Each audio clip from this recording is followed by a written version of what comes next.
Hello, welcome to Wargamer. I'm your host, Rob. We're going to be taking a deep dive look at the stats for Age of Sigmar 4. So we're going to be looking at the meta, and I'm going to be saying a lot of words and numbers that only nerds really care about. But it gives you a good indication of how armies can perform when played by people who are going to events.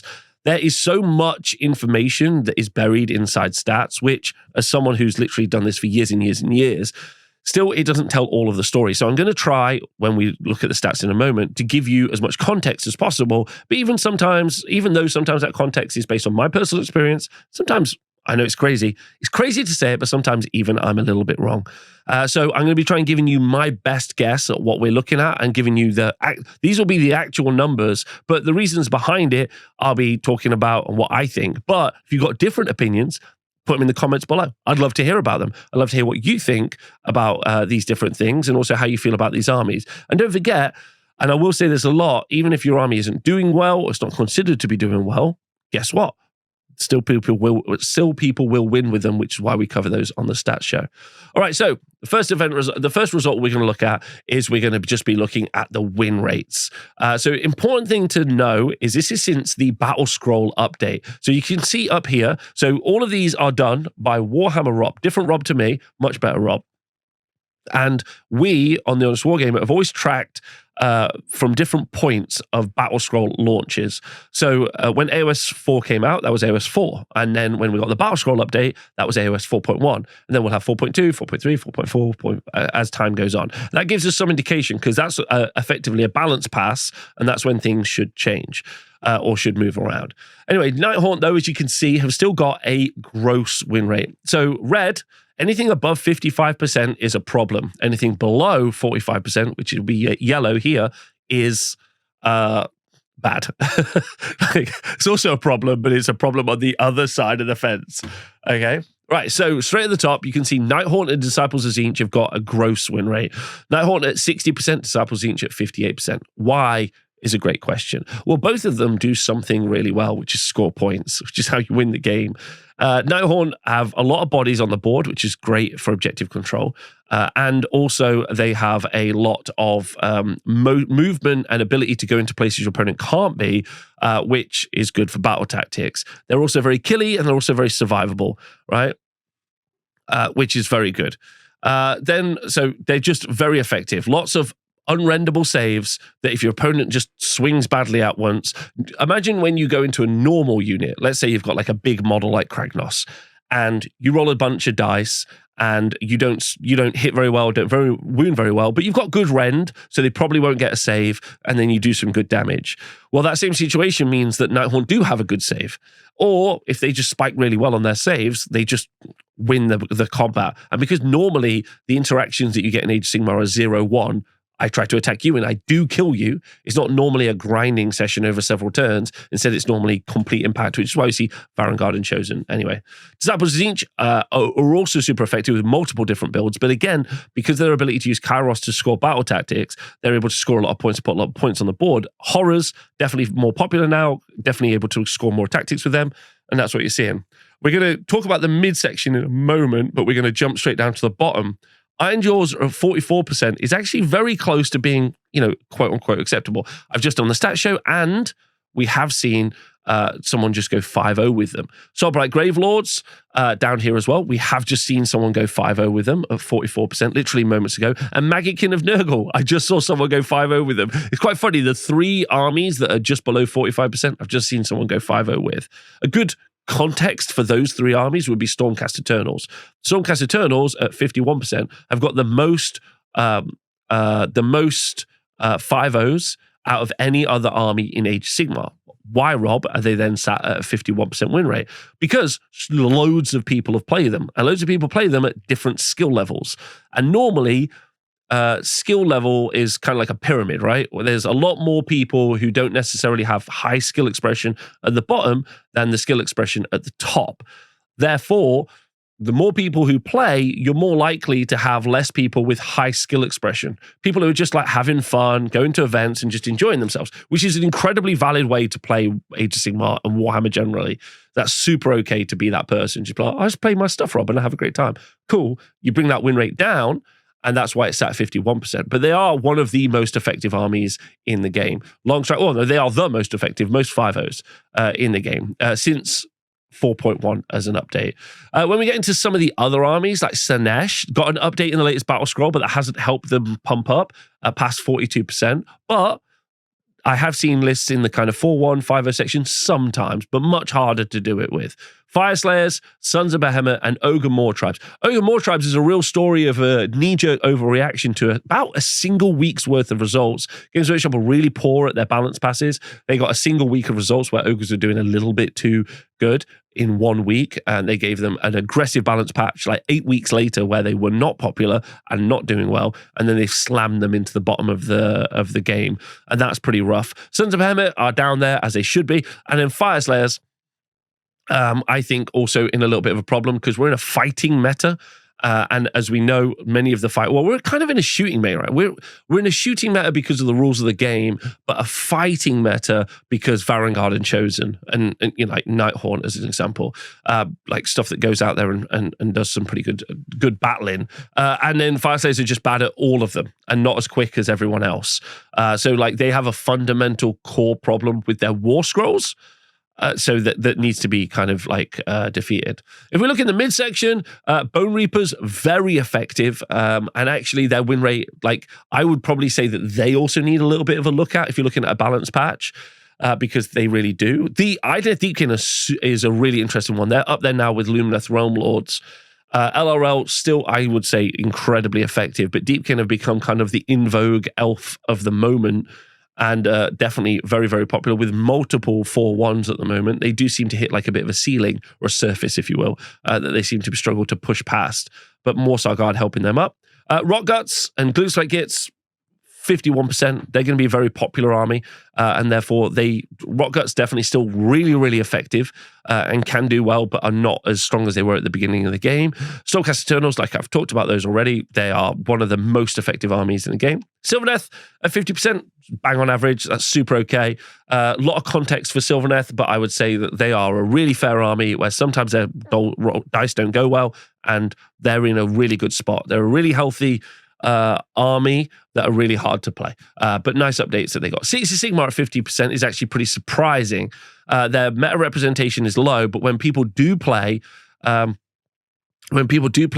Cities of Sigmar, it's because they know they have a plan to play with Cities of Sigmar, and most of the Cities of Sigmar that we've seen at events have been non-human based. They've generally been hammerers, and they've also been things like the elf side of that book as well, which are far more potent than the human portion of that book. So the Cities of Sigmar army is strong, but its internal balance is out of whack, and the armies that you're seeing at events have been very focused around not necessarily what you'd think of as Cities of Sigmar. Flesh Eater Courts at 48% is actually pretty impressive for what I think is a little bit of an underpowered book. But you have seen people running a lot of Morbeg Knights. Ustran seems to be a key piece you need. Daughters of Cain at 48%, I would say is fair. They do feel a little bit underpowered. They're not like an auto 5-0. They probably more sit around that 4-1 section than 3-2-4-1 section than they do the 5-0 section. But they probably just need like maybe some points reductions, or people need to paint a lot of witch elves. And I was talking to my friend Terry about this the other day, and he was saying that, like, again, if we're going into a fighting meta, they're not as good as the other fighters in the fighting meta, right? And they get shot to pieces in a shooting meta because they don't have a lot of saves. Cruel Boys are actually a kind of similar conversation. Cruel Boys have got a lower win rate, and I would say that lower win rate, is probably based around the fact that their allegiance ability is random because of dice rolls. But we're seeing Bolt Boys and also Gut Rippers featuring fairly heavily and doing well. Slaves of Darkness of 47% is going to really make you laugh, but until you see their meta representation, it's kind of the same thing as a Stormcast Eternals thing. Their internal balance is disgustingly bad. Like, it's probably one of the worst written books when it comes to internal balance that's available. But the units that are strong, Be'lakor, Varangard, Chosen, are obviously super strong. So as soon as people start to play those and disavow themselves that they can write anything clever in their army, their win rate goes up massively. And again, I would say those units need to be looked at specifically. Blazer Corn at 46%, Skaven and Seraphon.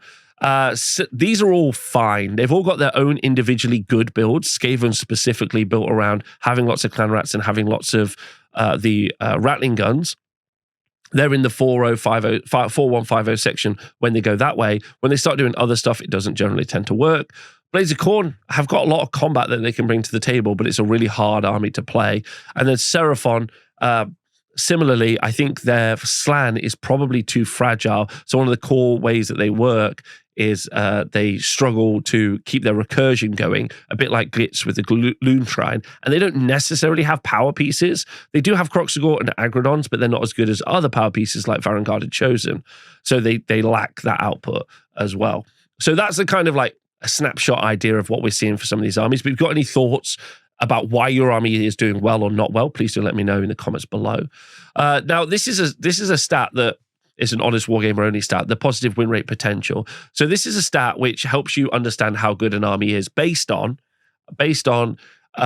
if you were to go to an event at the weekend, like what is the percentage based on other games that have happened, what is the percentage chance that you are going to be able to go 3-2 or better? What this means is, how likely am I to get more wins than less wins? Because normally it's 5-round events. It's worth, by the way, popping this next to the meta representation. Stormcast Eternals and Slaves to Darkness being the most popular has pushed their win rates down. If you were to just take a certain section of both of those two armies, their win rate would probably be more egregious than the Nighthaunt one. So that's worth talking about as well. Gloomspite Gitz, similarly, OCR, Bone Reapers, Skaven, all with suppressed win rates because of their popularity. But if we jump back up and we look at the Nighthaunt, whose meta representation is 5.3%, their positive win rate potential is 69%, which is obviously nice. But that's what we would call egregious. What this means is that it has an instinctive problem as an army. Because it's played by lots of people, but those people can continuously, and as I say, the more people who play it, the more people are in the lower end of the skill expression, like section of the pyramid. That means that the fundamentals of how the army works means it's impossible for their opponent to be able to beat them. We saw this, the worst situation we ever saw with this was with Gargants in Age of Sigmar 3. They had a positive win rate potential at one point of 80%, which meant that you could literally just be a moron, put 4 big guys down, move them to the circles, and you would probably win. It was so egregious. 69% is pretty bad though. It's pretty bad, especially with that high meta rep. Disciple Tzeentch also up there as well at 61% is also pretty rough, especially when they're fairly popular at 4.7%. And then you have some others in here: Bone Reapers, LRL, KO. Is a pretty interesting positive win rate potential. I think it's because the people who pick up KO know how to use KO. Then everything else is kind of settled into fine until you get into the rough spot where Ogre Moor Tribes down here, 26% positive win rate potential. This means if you pick up Ogres, you're so unlikely to get more than a win. It's so wrong, so rubbish, and they really need some help. Meta rep, like I said, most popular army, Stormcast smashing it, easy to paint, easy to put on the table, super strong rules, mega elite. Slaves to Darkness up there as well. Similarly, don't have to paint quite as much. Elite units, but they do have a lot of trim.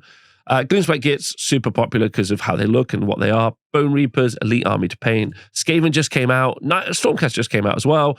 Nighthaunt, Sylvaneth have always been really popular. Seraphon, always been really popular. Dropping towards the bottom, meta rep for the Legend armies, Beast of Chaos and Bone Splitters is pretty low. Beast of Chaos are battling it out with KO and more tribes in their meta representation, and those are legal armies. But some of these other armies, like Cities, very low. Deepkin having a 2.8% meta rep, but a really high win rate, means that the people that picking up are probably tournament pros who play with them a lot. And our second to last slide gives you a kind of representation of how these armies are doing over time. You can see we've got a big descending drop on Soulblight Gravelords. They've kept getting worse as the edition has gone on, where Stormcast Eternals have kept going up and kept increasing in their effectiveness. Some have jumped around, and one thing to remember is, depending on who's playing the army, does depend on how useful and effective they are. LRL have started from their very high, going up to just about where Stormcast Eternals have currently just reached. So you need some context for some of this. Disciples of Tzeentch, though, on the massive, aggressive up. over here, very effective and seem to keep going up as well. So I'd expect a little bit of a nerf for them. Bone Reapers also popping up as well. Yes, Nighthaunt have dropped from where they initially were to this egregious increase in where Tzeentch currently have got to, right? Wild. Lastly, the TIWP ratio. This is an important stat to discuss with your friends and to be able to like have a conversation about. The TIWP stat is how many games your army plays with until your army loses. This is an important stat, which is kind of different to the positive win rate potential, where it's like how many games over a weekend, you know, so you can lose your first and second. So therefore you should be in like easier games because you've lost 2 games, and then you win the next 3. The TIWP is how successful an army is until it loses its first game. And this basically gives us an indication of where it starts to fall down. If you win the first 4 games or so, the army itself just basically plays itself because it's just really difficult to deal with until someone towards the top end of an event will understand how to play with it. Anyway, Slaves of Darkness have got the highest TIWP, which means that they're most likely, if they're going to lose a game, they're going to lose a game towards the end of an event versus towards the beginning of an event. Swap that completely with Kharadron Overlords at the bottom, you can see that they're most likely to lose a game round 1 versus anyone else. And that's probably because they just have hard counters, something they cannot stop because they're a shooting army and they don't want you to charge them. And if you charge them, they lose. So they're at the bottom. Same with Heathen Knights of Slaanesh. They're at the bottom as well. They're a very fragile army with really bad armor saves. If you charge them with enough stuff early in the game, they lose the game. So Slaves of Darkness at the top, Stormcast Eternals right behind them, and Nighthaunt and Gloomspite Gitz up there as well. So these are armies that are difficult to deal with at any other point in the game. And they will continue to be successful. Anyway, that's a quick snapshot of the stats. I'll get them put up onto the honestwargamer.com as well, and shout out to Rob for organizing these. And these should give you some good indication for how armies are performing, what people are playing. You have to remember, sometimes it's trend-based. So with LRL as an example, when they did the most recent balance patch, I don't think that they did enough to not make them be a 5-0 army. What they did, though, was they affected the mental state of the player base, where players no longer wanted to play with them. So you can see where they were previously here. You see that they had this 60% rate up at the top at one point, and now they've dropped down to here. That's just because all of the players that wanted easy 5-0s swapped to other armies. They swapped to Tzeentch, or they swapped to Idoneth Deepkin. Or Stormcast. They dropped into something else that gave them more power, versus they actually affected how effective. They obviously did affect how effective they were, but they didn't quite affect them as much, is the important point. But the big takeaways from this weekend, from this stat graph, apart from for your personal factions, is that Stormcast Eternals are the most successful 5-0 army. That's important to note. And if we look at the positive win rate potential, Nighthaunt is still easily one of the strongest armies in the game, and Tzeentch are also up there as well. So it'll be super interesting to see what happens in the balance update if we get one before Christmas, because we can start to use the context of these stats to work out whether or not Games Workshop knows what they're doing, because I'm unlikely to believe that they do, but I'm excited to see. Anyway, let me know what you think of these, of the stats and the breakdown. If you've got any questions, do leave comments, because I'll try to answer them and give you some context for these things. And again, remember, everything with this is a pinch of salt. If you like an army, like Iron Jaws as an example at 40%, they just had a 5-0 result this weekend. But importantly, you should play the army that you enjoy. But it gives you some context. If you keep losing with ogres, it's because ogres aren't very good. So I hope you've enjoyed the video. Thanks for watching. I'll see you soon. Goodbye.